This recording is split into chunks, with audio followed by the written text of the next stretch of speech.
Come to question number 8. Question number 8 is saying,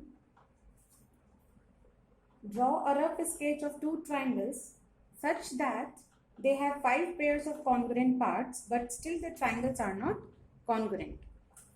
So here I had drawn two triangles. One is triangle PQR and another is triangle DEF.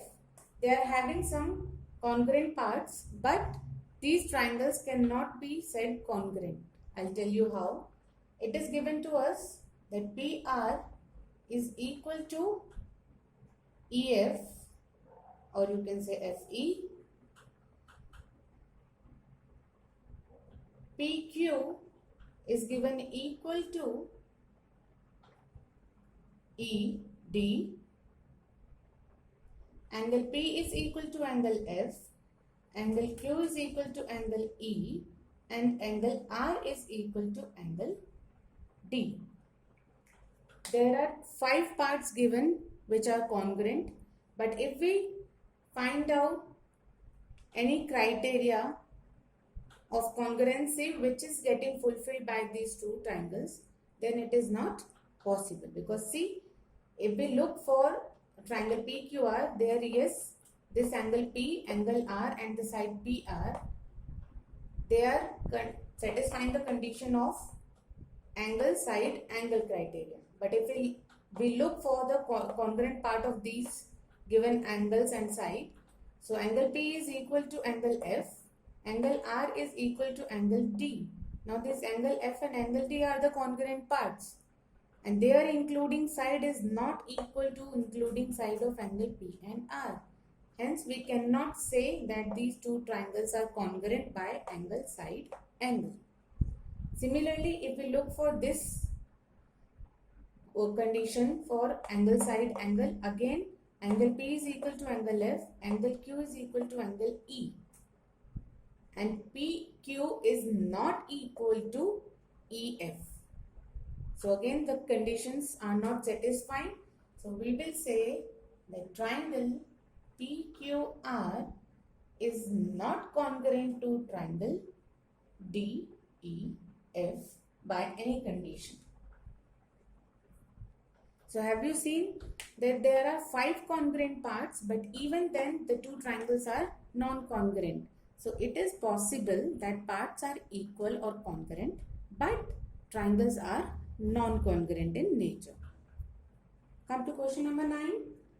If triangle ABC and triangle PQR are to be congruent, if we need to prove them congruent, name one additional pair of corresponding parts and what criteria did you use. We have to tell the criteria by which we are making these triangles congruent, and we have to tell which another corresponding congruent part we require. So we can see these two triangles are right angle triangle,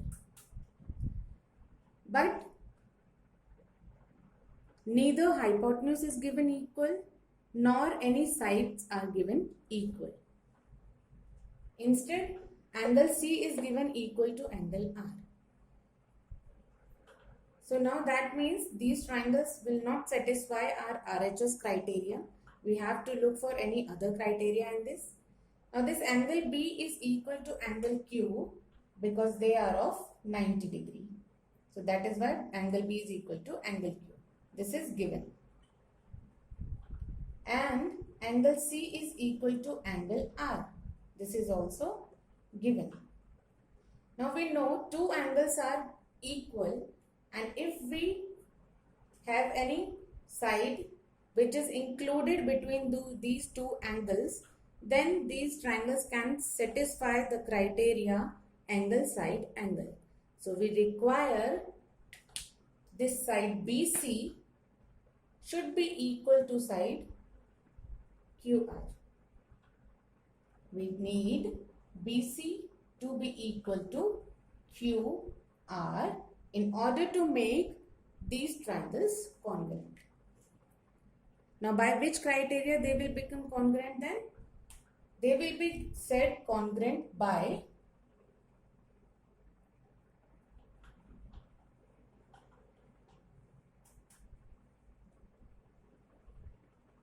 angle, side, angle, angle, side, angle. So criteria is angle, side, angle. And which is the third part we require to make them congruent? That is BC equal to QR. These two are already given, and the third one is needed to make them congruent by angle, side, angle criteria. In this question, this angle of 90 degree has nothing to do with, because no hypotenuse is given as equal. So we will consider angle B and angle Q simply two angles, not right angles. Even though they are having value equal to 90 degree, but we will consider them as angles. So that is why they are satisfying the criteria angle, side, angle.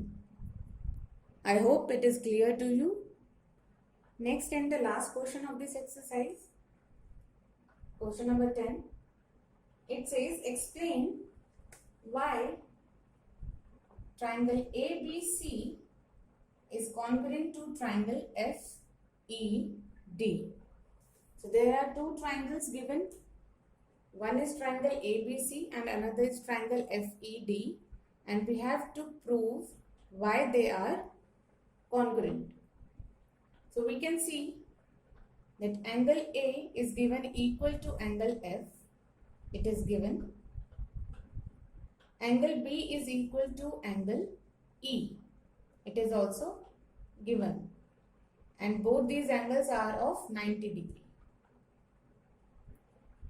Now they are saying BC is equal to ED. BC is equal to ED. This is again given. Now we are given with three things, two angles and one side. But if we look into the figure, this side is not included between the angles. So they are not satisfying any criteria. And since hypotenuse are also not given equal, so we cannot say that these triangles are congruent by RHS, because their hypotenuse condition is also not satisfying. Then what we can do then? If we found any relation between angle C and angle D, then yes, we can say these triangles are congruent by angle, side, angle. But we have to find relation between angle C and angle D. So let's try to find out that relation. We know two angles of every triangle.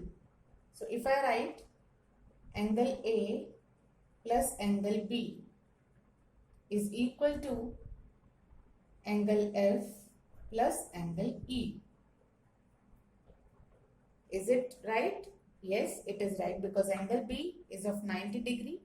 Similarly, angle E is of 90 degree. So these both angles are of same magnitude. And angle A is already given equal to angle F. So they are also equal. Hence their sum are also equal. Now angle A plus angle B can be written as 180 degree minus angle C by angle sum property of triangle.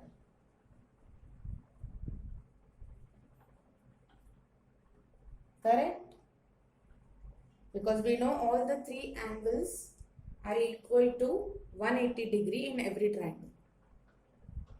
So we can write A plus B equal to 180 minus angle C. Similarly, we can write E plus F as 180 degree minus angle D. Now this 180 and 180 can be cancelled out. Now we are left with minus angle C equal to minus angle D. This minus sign will also get cancelled out. Angle C equal to angle D. So we got the relation that angle C is equal to angle D. This angle C is given as equal to angle D. Now when angle B and C both are congruent angles to angle E and angle D, and they have including side BC and DE or ED as equal, then we can say that triangle ABC is congruent to triangle FED by angle, side, angle criteria.